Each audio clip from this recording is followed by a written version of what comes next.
Flash, Covid, pandémie, millions de morts, virgule, publicité sur des voitures. Flash, agression, violence sexuelle, attentat, maladie incurable, virgule, pub pour une mutuelle. Flash, manif, conflit, polémique, débat servi sur un plateau, statistiques, personne écoute, virgule, pub pour un café. Flash, Covid, pandémie, millions de morts, virgule. Dans un monde où la question de la mort est souvent taboue, où vivre un deuil signifie encore être jugé, provoquer de la gêne, de l'incompréhension, quand ce n'est pas de la pitié, la grande question est celle-ci.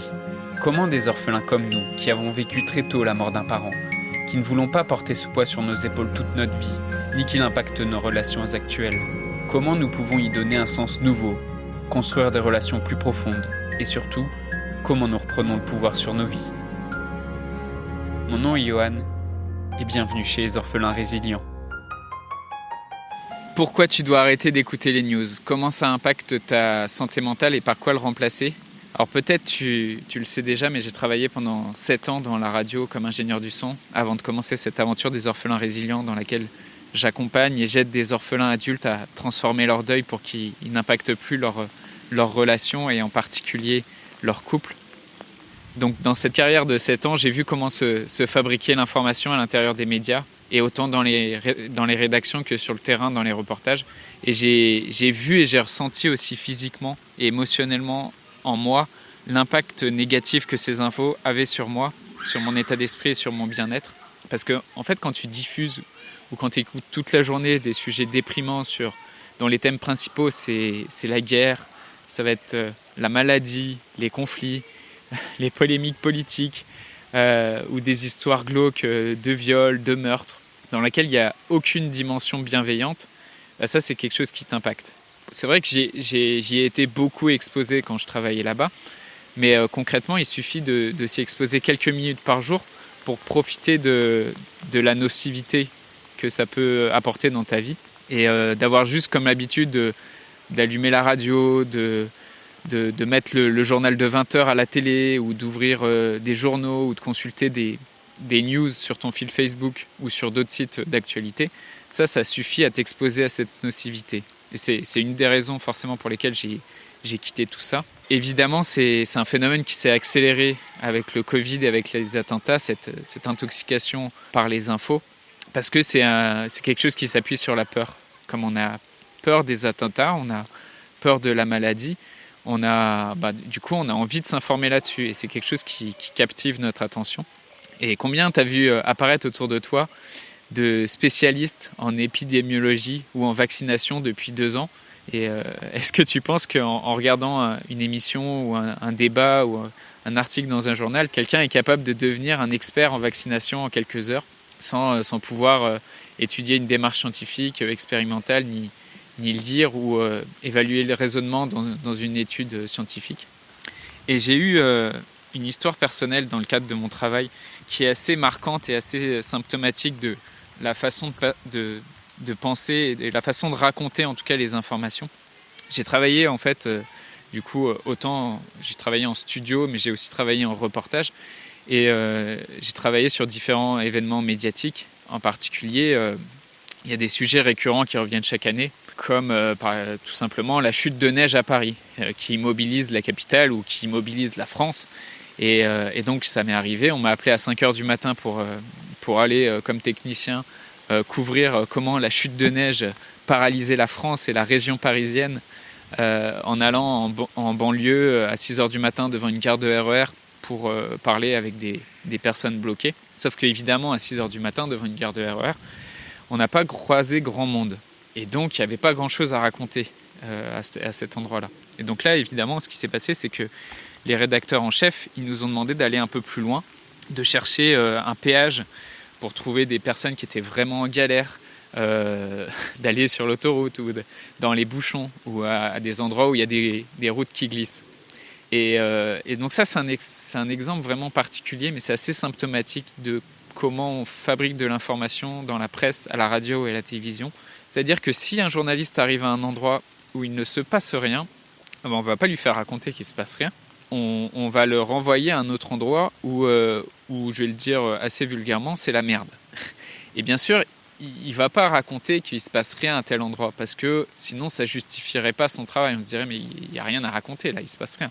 Donc nécessairement la vision du monde que ça te renvoie, si tu consultes ce genre d'informations, c'est un monde où c'est partout la merde. C'est un monde où c'est partout la galère, où c'est partout le conflit. Mais en fait, c'est une vision qui est biaisée et qui est tronquée parce que, en fait, on envoie spécifiquement le journaliste chercher la merde. Donc forcément, s'il cherche la merde, il finit par la trouver. Il y a un film qui raconte vraiment bien ce biais-là. Ce film, c'est Night Call. C'est un film qui est sorti en 2014 et qui raconte l'histoire d'un reporter indépendant qui travaille pour une chaîne de télé américaine. Ce reporter, en fait, il se branche sur les fréquences de radio de la police. Il écoute la police et pour savoir où est-ce qu'il se passe des faits un peu sordides ou des courses-poursuites entre la police et puis des braqueurs d'une bijouterie. Et donc, il parcourt Los Angeles comme ça, la nuit en voiture, à la recherche d'images chocs qu'il va vendre à prix d'or pour les chaînes de télé locales. Et plus ça avance, plus il cherche à avoir des images choquantes, à avoir des images qui sont prises sur le vif. Il va jusqu'à n'avoir aucune limite et même aucune éthique. Et petit à petit, on voit que le reporter il devient presque un acteur en fait, des scènes qu'il filme, allant jusqu'à aller provoquer des événements, des conflits de gangs, en appelant la police à des moments vraiment fatidiques pour aller déclencher la course-poursuite et pour avoir, lui, sur sa caméra, la scène de violence ou la course-poursuite dans les rues de Los Angeles qui va pouvoir revendre cher à la chaîne de télé. Et ce que dénonce ce film, ce que montre ce film, c'est que la télé, en fait, ce n'est pas la réalité. C'est une réalité montrée à travers un filtre, parce que la réalité, elle dépend concrètement de là où tu regardes. Et c'est sûr que si tu passes ta journée à regarder des violences, à parler de conflits, tu vas avoir l'impression que le monde n'est fait que de ça. Et si tu passes ta journée à regarder à l'inverse des initiatives bienveillantes ou de la générosité, tu auras peut-être l'impression que le monde est meilleur. Et dans ce cas très précis, dans le cas très précis des actualités, le regard est encore plus biaisé parce qu'en fait, on te fait croire que c'est quelque chose d'objectif. En fait, le micro et la caméra du reporter sont des outils subjectifs. Parce que quand bien même je tiendrai mon micro ou ma perche à bout de bras, c'est toujours un peu de moi-même que je ne pourrais éviter d'enregistrer. Dans le sens où mon regard, il pèse sur les choses. On dit que l'observateur, il fait toujours partie du fait observé. Il y a un autre film qui parle de cette démarche et dont je voudrais te parler, c'est Lisbon Story de Wim Wenders. Et dans ce film, il y a un personnage dont le projet créatif, c'est d'essayer d'atteindre cette objectivité. Parce que son projet créatif, il n'avance pas et il voudrait justement se défaire de l'arbitraire de ses choix liés à ses émotions et liés à ses humeurs.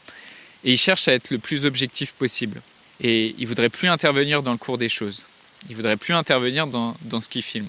Alors il décide de se promener dans la ville, un peu au hasard, sans but spécifique, avec les appareils d'enregistrement collés derrière lui, les micros collés dans son dos et la caméra qui tourne, et tout ça qui tourne sans arrêt.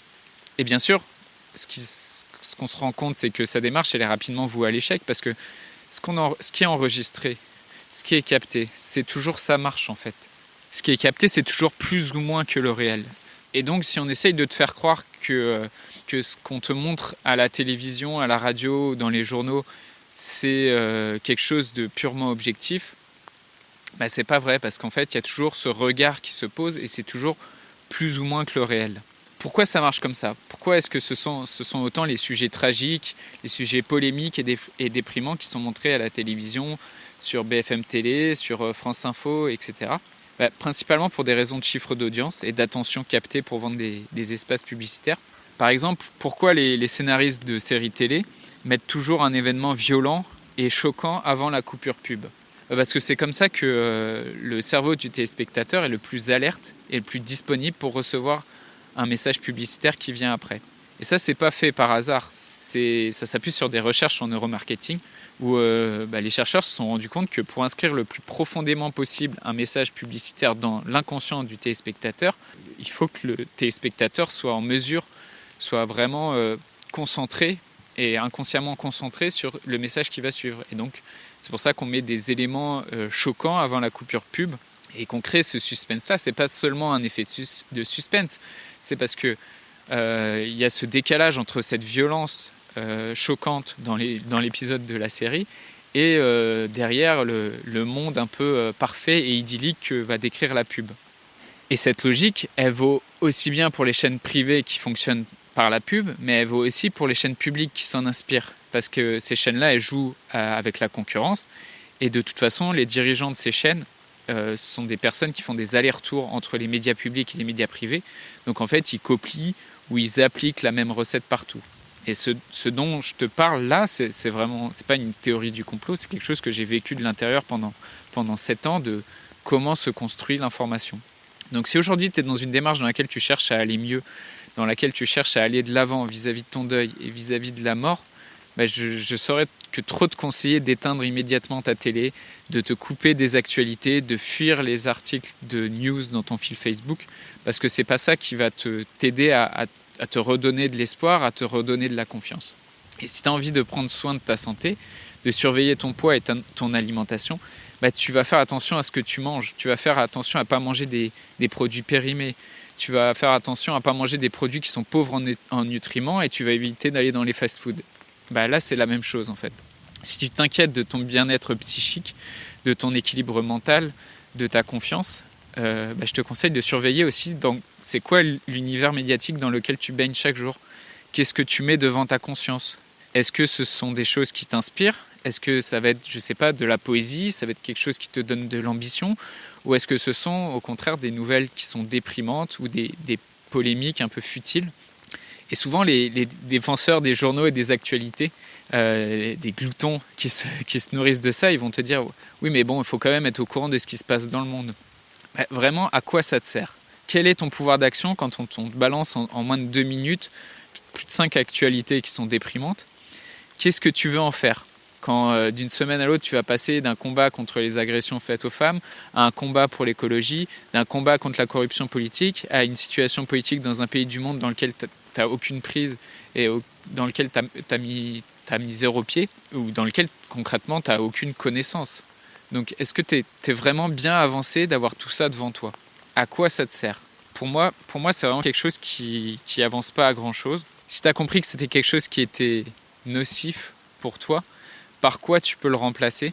Je t'invite d'abord du coup à aller voir ce que tu mets sous tes yeux, ce que tu consultes comme contenu sur Facebook aussi, sur Instagram et sur YouTube, et l'impact que ça et d'observer simplement l'impact que ça peut avoir sur ton humeur, sur ta motivation et ta confiance. Voilà, simplement regarder ça, regarder comment tu te sens après avoir consulté ça. Est-ce que tu te sens plus ou moins confiant? Et puis je t'invite, du coup, forcément, si tu te rends compte que c'est nocif pour toi, à te désabonner de tout ça et à suivre plutôt des choses qui te motivent, des choses qui te passionnent ou qui t'encouragent. Évidemment, je saurais que trop te conseiller de suivre ce podcast. Et si tu n'es pas déjà abonné, qu'est-ce que tu attends? J'en profite aussi pour te rappeler de mettre un commentaire sur la plateforme sur laquelle tu l'as trouvé, si c'est sur SoundCloud, sur iTunes, sur Instagram ou sur Facebook, parce que c'est quelque chose qui m'aide énormément.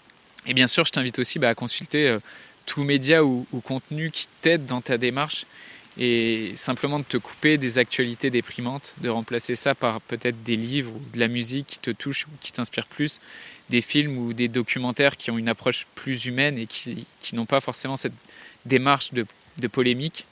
Et si vraiment l'actualité c'est quelque chose qui compte pour toi, alors je te suggère plutôt d'aller consulter des revues comme la revue 21 qui s'inscrit dans une démarche beaucoup plus artistique et poétique avec des auteurs qui abordent des sujets d'une manière plus personnelle, plus investie et plus intime. Et toi, c'est quoi ton rapport avec les actualités? Est-ce que ça impacte ton bien-être? Est-ce que ça impacte aussi tes relations? J'aimerais bien lire ton avis sur le groupe Facebook. Je voudrais te remercier d'avoir écouté cet épisode et j'espère sincèrement que ce que je t'ai partagé aujourd'hui t'a aidé. Si ça t'a aidé, alors assure-toi de le partager avec quelqu'un d'autre qui en a besoin. J'ai créé récemment un groupe Facebook qui rassemble des orphelins ayant pour mission de partager leur expérience et de s'entraider. Ce groupe s'appelle Orphelins Résilients et l'accès est gratuit. Tu peux retrouver tous les détails pour rejoindre le groupe dans la description du podcast. Orphelins Résilients, c'est une communauté d'orphelins entreprenants, audacieux, ayant réellement envie de faire une différence dans leurs relations auprès de leurs proches et avoir une vie de couple inspirante. Dans ce groupe, tu retrouveras des interviews d'experts et d'artistes, des questions-réponses, des lives et des méditations, et surtout un groupe d'orphelins motivés, courageux et bienveillants. Donc je t'invite à rejoindre le groupe dès maintenant, c'est l'endroit dans lequel je partage le plus de contenu en ce moment. Le podcast Orphelin Résilient, c'est un nouvel épisode tous les jours du lundi au vendredi à 8h. Merci encore pour ton écoute. Je te laisse découvrir le sujet du prochain épisode. À très vite. On verra comment parler de son deuil dans le couple.